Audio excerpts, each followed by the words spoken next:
السلام علیکم میرے عزیز دوستوں، امید کرتا ہوں آپ سب خیریت سے ہوں گے۔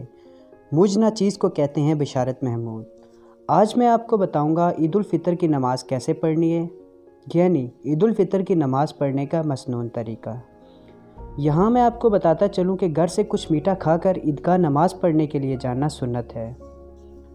آپ صلی اللہ علیہ وسلم جب بھی عید الفطر پڑھنے جاتے تھے تو گھر سے کھجوریں کھا کر جاتے تھے۔ عید الفطر کو گھر سے کچھ میٹھا کھا کر جانا سنت ہے، اور جبکہ عید الاضحیٰ پر عید کی نماز پڑھ کر واپس آ کر کچھ کھانا سنت ہے۔ آپ سب یہ کوشش کریں جب بھی آپ عید الفطر کی نماز پڑھنے جائیں تو طاق عدد کھجوریں گھر سے کھا کر جائیں، کیونکہ حضور صلی اللہ علیہ وسلم جب بھی عید الفطر کی نماز پڑھنے جاتے تھے تو طاق عدد کھجوریں کھا کر جاتے تھے، 1، 3، 5 یا 7۔ اللہ ہمیں اس سنت پر عمل کرنے کی توفیق عطا فرمائے۔ اسی طرح عید کی نماز کے لیے پیدل جانا اور پیدل آنا بھی سنت ہے۔ سواری پر آنا جانا کوئی حرام نہیں ہے اور نہ ہی کوئی غلط عمل ہے، لیکن اگر آپ پیدل جا اور آ سکتے ہیں تو یہ زیادہ بہتر ہے، کیونکہ یہ سنت ہے۔ اور ادھر ایک اور بات، ایک راستے سے جانا اور دوسرے راستے سے آنا یہ بھی سنت ہے۔ آپ سب بھی کوشش کریں کہ اس پر عمل کریں۔ چلیں ابھی ہم سیکھتے ہیں کہ عید الفطر کی نماز کس طرح پڑھنی ہے، اس میں کتنی تکبیریں ہیں اور ہم نے کیسے پڑھنی ہے۔ جیسا کہ آپ سب کو معلوم ہے کہ نماز پڑھنے سے پہلے ہم نیت کرتے ہیں، اسی طرح عید الفطر کی نماز پڑھنے سے پہلے بھی ہم نیت کریں گے۔ اب نیت کیسے کرنی ہے؟ نیت کرنے کے لیے بولنا ہے، میں نیت کرتی ہوں یا کرتا ہوں۔ میں نیت کرتا ہوں میں 2 رکعت نماز عید الفطر کی زائد 6 تکبیروں کے ساتھ، منہ میرا کعبہ شریف کی طرف واسطے اللہ تعالیٰ کے پیچھے امام صاحب کے۔ سب سے پہلے نمبر پہ ہم اس طرح نیت کر لیں گے۔ دوسرے نمبر پر امام صاحب تکبیر کہیں گے۔ اب اس میں ہمیں کیا کرنا ہے، امام تکبیر کہہ کر ہاتھ باندھ کر ثنا تک پڑھیں گا، اور ہمیں بھی تکبیر کہہ کر ہاتھ باندھ لیں۔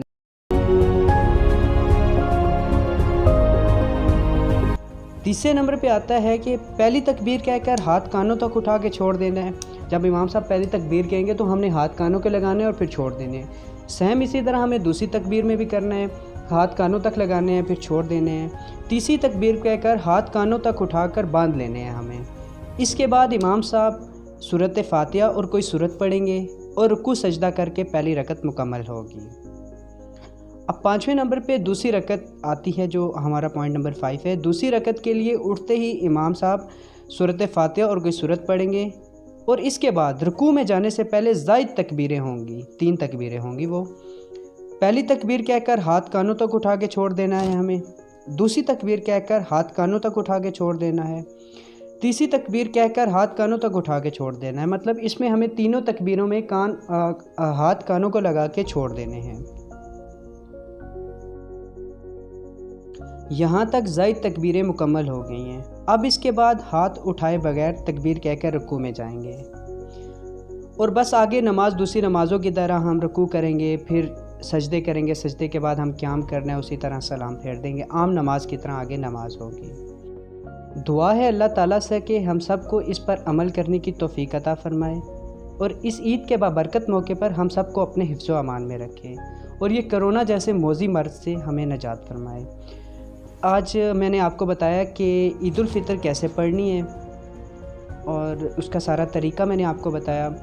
آپ سب ثواب کی نیت سے اس کو جتنا ہو سکے شیئر کریں کہ لوگوں کو پتہ چل سکے کہ ہم نے عید الفطر کیسے پڑھنی ہے، اس میں ہمیں تکبیرات پہ کیسے کرنا ہے، کیونکہ کافی لوگوں کو نہیں پتہ ہوتا کہ ہمیں تکبیرات پہ کیا کرنا ہے، ہاتھ اٹھا کے باندھ لینے ہیں یا چھوڑ دینے ہیں، کیا ہوتا ہے۔ تو آپ کائنڈلی اسے جتنا ہو سکے شیئر کریں، زیادہ سے زیادہ لوگوں کو پتہ چل سکے کہ ہمیں عید کی نماز کیسے پڑھنی ہے۔ آج کی ہماری ویڈیو یہیں تک۔ تو آپ سب سے میری ریکویسٹ ہے کہ اگر میری ویڈیو پسند آئی ہو تو اسے ضرور شیئر کر دیجیے گا، کیونکہ سب کو میری اس ویڈیو کے بارے میں پتہ چل سکے کہ عید کی نماز کیسے پڑھنی ہے۔ چلو ملتے ہیں نیکسٹ ویڈیو میں، تب تک کے لیے اللہ حافظ۔ آپ سب اپنا خیال رکھیے گا۔